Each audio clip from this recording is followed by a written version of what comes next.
یہ ریڈیو قطر ہے. اب آپ محمود احمد سے خبریں سنیے. ابتدا میں پیش خدمت ہیں اہم خبروں کی سرخیاں. کابینہ نے گزشتہ پیر کے روز واشنگٹن میں صاحب اسم امیر کی امریکی صدر کے ساتھ ہونے والی اہم اور نتیجہ خیز بات چیت کے نتائج کا خیر مقدم کیا ہے اور کہا ہے کہ اس سے دونوں ملکوں کے درمیان اسٹریٹجک پارٹنرشپ کو فروغ حاصل ہوگا. وزیر اعظم اور وزیر داخلہ سے آج صبح مشرق وسطیٰ کے لیے ملائیشیا کے وزیر اعظم کے خصوصی ایلچی نے ملاقات کی. وزارت صحت کی رپورٹ کے مطابق ملک کے اندر گزشتہ 24 گھنٹوں کے دوران کرونا وائرس کے مزید 2975 مریض صحتیاب ہو جانے کے بعد اس وبائی مرض سے شفا پانے والے افراد کی مجموعی تعداد اب 3,21,767 ہو گئی ہے. اور انسانی حقوق کی عالمی تنظیم ایمنسٹی انٹرنیشنل نے ایک رپورٹ جاری کی ہے جس میں کہا گیا ہے کہ اسرائیل فلسطینیوں کے خلاف ظلم و جبر پر مبنی نسلی تعصب کی پالیسی اختیار کیے ہوئے ہے. یہ تھیں اہم خبروں کی سرخیاں اور اب سے چند لمحوں بعد تفصیل سے خبریں نشر کی جائیں گی.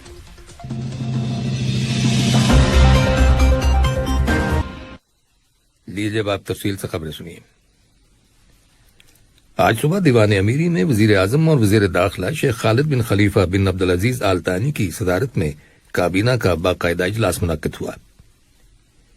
اجلاس کے اختتام پر وزیر مملکت برائے امور کابینہ محمد بن عبداللہ السلیتی نے اپنے بیان میں بتایا کہ کابینہ نے اجلاس کے آغاز میں گزشتہ پیر کے روز واشنگٹن میں صاحب اسم امیر شیخ تمیم بن حمد آل ثانی کی امریکہ کے صدر جو بائیڈن کے ساتھ ہونے والی اہم اور نتیجہ خیز بات چیت کے نتائج کا خیر مقدم کیا. کابینہ نے اس بات کی توثیق کی کہ صاحب اسم امیر کے دورہ امریکہ اور صدر جو بائیڈن اور امریکی انتظامیہ کے متعدد سینئر اہلکاروں کے ساتھ ہونے والی بات چیت سے قطر اور امریکہ کے درمیان اسٹریٹجک شراکت داری کو فروغ حاصل ہوگا. کابینہ کا کہنا ہے کہ صاحب اسم امیر کے اس دورے سے علاقائی سلامتی اور استحکام کو مضبوط بنانے، عالمی امن کو برقرار رکھنے اور علاقائی مسائل کے حل میں اپنا کردار ادا کرنے کے لیے اور دونوں دوست ملکوں کے عوام کے فائدے کے لیے دو طرفہ تعاون کو مزید فروغ دینے کے سلسلے میں نئے راستے استوار ہوں گے. کابینہ نے اس خطے میں قطر کے نمایاں غیر معمولی اور مثبت کردار کے لیے صدر جو بائیڈن کی جانب سے تعریف کیے جانے کو سراہا. اس کے علاوہ کابینہ نے قطر کو معاہدہ شمالی اوقیانوس کی تنظیم نیٹو سے باہر ایک اتحادی کے طور پر نامزد کرنے کے لیے امریکی کانگریس کو صدر جو بائیڈن کی ہدایت کی تعریف کی. کابینہ نے اس بات پر بھی انتہائی اطمینان کا اظہار کیا کہ قطر 2021 کے global food security index GFSI میں عرب ممالک میں پہلے اور عالمی سطح پر 24ویں نمبر پر ہے. اس انڈیکس میں 113 ممالک شامل ہیں. کابینہ نے وزیر صحت ڈاکٹر حنان محمد الکواری کی جانب سے ملک کے اندر کرونا وائرس کے پھیلاؤ کو محدود کرنے کے سلسلے میں بریفنگ کو سنا اور اس وبائی مرض پر قابو پانے کے لیے احتیاطی تدابیر کے ساتھ کوششیں جاری رکھنے کی ضرورت پر زور دیا.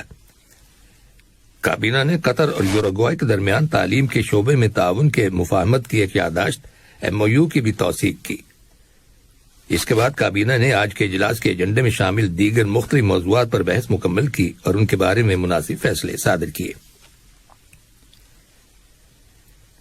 وزیر اعظم اور وزیر داخلہ شیخ خالد بن خلیفہ بن عبدالعزیز آل ثانی سے آج صبح مشرق وسطیٰ کے لیے ملائیشیا کے وزیر اعظم کے خصوصی ایلچی عبدالہادی اوانگ اور ان کے ہمراہ ہوئے وفد ممبران نے ملاقات کی. اس ملاقات کے دوران دونوں ممالک کے تعلقات اور انہیں مضبوط بنانے کے طریقوں کا جائزہ لینے کے علاوہ باہمی دلچسپی کے متعدد علاقائی اور بین الاقوامی معاملات پر تبادلہ خیال کیا گیا. بعد میں وزیر تجارت اور صنعت شیخ محمد بن حمد بن قاسم آل ثانی سے عبدالہادی اوانگ نے ملاقات کی جس میں کمرشل، صنعت اور سرمایہ کاری کے شعبوں میں دو طرفہ تعلقات فروغ دینے کے وسائل زیر بحث آئے. گفتگو کے دوران وزیر تجارت اور صنعت نے پرائیویٹ سیکٹر کو سپورٹ کرنے کے لیے حکومت قطر کی اقتصادی پالیسیوں کے بارے میں انہیں بریف کیا. معاون وزیر خارجہ اور وزارت خارجہ کی ترجمان لولوا بنت راشد الخاطر سے دوحہ میں فرانس کے سفیر جین بیپٹسٹس نے ملاقات کی ہے جس کے دوران دو طرفہ تعلقات اور انہیں فروغ دینے کے بارے میں تبادلہ خیال کیا گیا. اس کے علاوہ افغانستان کے مسئلے، خاص طور پر کابل انٹرنیشنل ایئرپورٹ کے انتظام اور آپریشن، افغانستان کے لیے امداد، عرب خطے میں ہونے والی تازہ ترین پیش رفت اور باہمی دلچسپی کے متعدد علاقائی اور بین الاقوامی معاملات کے بارے میں بھی تبادلہ خیال کیا گیا.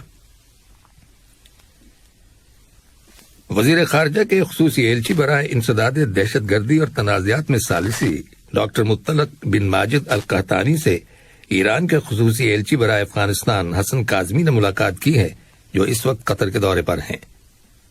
ملاقات کے دوران افغانستان کے مسئلے سے متعلق تازہ ترین پیش رفت اور افغانستان میں سلامتی اور استحکام کے حصول کی اہمیت کے بارے میں تبادلہ خیال کیا گیا۔ آج صبح جمہوریہ قرغیزستان کے وزیر خارجہ رسلان کارزکبوف سے قطر کے سفیر عبداللہ بن حمد آل سلیتی نے ملاقات کی، جس میں دونوں ملکوں کے تعلقات اور مختلف شعبوں میں تعاون کو فروغ دینے کے معاملات زیر بحث آئے۔ جارجیا کی پارلیمنٹ کے اسپیکر شلوا پاپوا شلویلی نے سے آج صبح قطر کے سفیر حسن بن احمد المطوع نے ملاقات کی، جس میں دونوں ممالک کے تعلقات اور باہمی دلچسپی کے امور کا جائزہ لیا گیا۔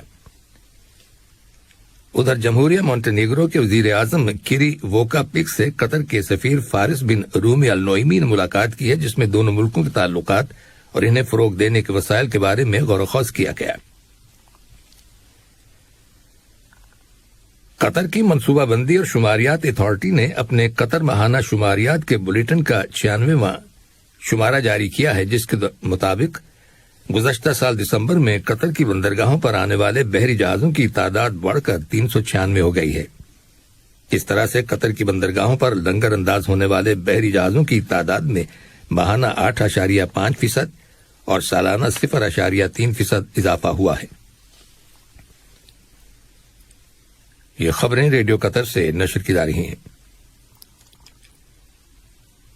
شورا کونسل نے خواتین کے خلاف تشدد کی روک تھام کے لیے عرب رہنما قانون کے مسودے کی تیاری کے لیے منعقد کی گئی ورکشاپ میں شرکت کی ہے، جس کا اہتمام عرب پارلیمنٹ نے کیا تھا۔ ویڈیو کانفرنس ٹیکنالوجی کے ذریعے منعقد کی گئی اس کانفرنس میں شورا کونسل کی نمائندگی کونسل کی رکن شیخہ بنت یوسف الجفیری نے کی۔ اس موقع پر اپنے خیالات کا اظہار کرتے ہوئے شیخہ بنت یوسف الجفیری نے ریاست قطر کی ان کوششوں، منصوبوں اور حکمت عملی کا ذکر کیا جن کا مقصد فیملیز میں خواتین کی حفاظت، ان کی دیکھ بھال، ان کے ساتھ امتیازی سلوک یا ان کے خلاف ہونے والی کسی بھی نقصان دہ کارروائی کی روک تھام اور ان کے وقار کو محفوظ بنانا ہے۔ انہوں نے خواتین کے خلاف تشدد سے نمٹنے کے لیے عرب رہنما قانون کی ضرورت پر زور دیا تاکہ گھریلو تشدد کی روک تھام پر توجہ دی جا سکے۔ وزارت صحت کی رپورٹ کے مطابق ملک کے اندر گزشتہ 24 گھنٹوں کے دوران لوکل کمیونٹی میں کرونا وائرس کے 996 نئے کیسز جبکہ مسافروں میں 249 نئے کیسز رجسٹر کیے گئے ہیں۔ وزارت صحت نے اسی دوران میں کرونا وائرس کے مزید 2975 مریضوں کے صحت یاب ہو جانے کی بھی تصدیق کی ہے، جس کے بعد اس وبائی مرض سے شفا پانے والے افراد کی مجموعی تعداد اب 3,21,767 ہو گئی ہے۔ 2 مریضوں کے انتقال کر جانے کی بھی تصدیق کی گئی ہے، جن کی عمریں 68 اور 83 سال تھیں۔ یہ دونوں افراد دائمی بیماریوں کا شکار تھے اور انہیں ہاسپٹل میں ضروری طبی سہولتیں میسر تھیں۔ دنی اسنا قومی کووڈ-19 ویکسینیشن پروگرام کے تحت اس پروگرام کے آغاز سے لے کر اب تک لوگوں کو ویکسین کی 5,08,78,254 ڈوزز دی جا چکی ہیں۔ گزشتہ 24 گھنٹوں کے دوران ویکسین کی 28,033 ڈوزز دی گئی ہیں۔ اس کے علاوہ لوگوں کو ویکسین کی 8,67,981 بوسٹر ڈوزز دی جا چکی ہیں اور یوں قطر کی ٹوٹل آبادی کے 87% لوگ 2 ڈوزز لینے کے بعد اب مکمل طور پر ویکسینیٹڈ ہو چکے ہیں۔ تازہ ترین اعداد و شمار سے ظاہر ہوتا ہے کہ کرونا وائرس کی تیسری لہر اپنے عروج پر پہنچ چکی ہے، کیونکہ روزانہ کیسز کی تعداد میں اب کمی واقع ہو رہی ہے۔ انسانی حقوق کی عالمی تنظیم ایمنسٹی انٹرنیشنل نے ایک رپورٹ جاری کی ہے جس میں اسرائیل پر فلسطینیوں کی جائیدادیں اور زمینوں پر قبضہ کرنے، انہیں ان کے حقوق سے محروم کرنے اور ماورائے عدالت قتل کا الزام عائد کیا گیا ہے اور اسے فلسطینیوں کے خلاف نسلی تعصب کی پالیسی قرار دیا گیا ہے۔ ایمنسٹی انٹرنیشنل نے عالمی فوجداری عدالت کی جانب سے اس سلسلے میں تحقیقات کرنے کا بھی مطالبہ کیا ہے۔ 200 صفحات پر مشتمل مذکورہ رپورٹ میں اسرائیل پر الزام لگایا گیا ہے کہ وہ فلسطینیوں کے خلاف ظلم اور جبر کا نظام چلا رہا ہے۔ ایمنسٹی انٹرنیشنل کا کہنا ہے کہ اس رپورٹ کو تیار کرنے میں 4 سال لگے ہیں۔ اسرائیل نے اس رپورٹ کو مسترد کر دیا ہے۔ ہیٹی میں طوفانی بارشوں سے آنے والے سیلاب میں 4 افراد ہلاک ہو گئے ہیں۔ پرتشدد موسم نے ہیٹی کے درجنوں اضلاع کو متاثر کیا ہے۔ 2500 سے زیادہ مکانات کو سیلاب کی وجہ سے نقصان پہنچا ہے۔ ادھر آج صبح انڈونیشیا کے مشرقی صوبے ملوکو میں 6.1 ریکٹر اسکیل پر زلزلہ آیا ہے۔ زلزلے سے ہونے والے جانی یا مالی نقصان کی کوئی اطلاع نہیں ملی۔ واضح رہے کہ انڈونیشیا ایک جزیرہ نما ہے جو بحر الکاہل کے رنگ آف فائر پر واقع ہے، جہاں زلزلے آنے اور آتش فشاں پھٹنے کا سلسلہ جاری رہتا ہے۔ آخر میں اہم خبروں کی سرخیاں ایک بار پھر سن لیجیے۔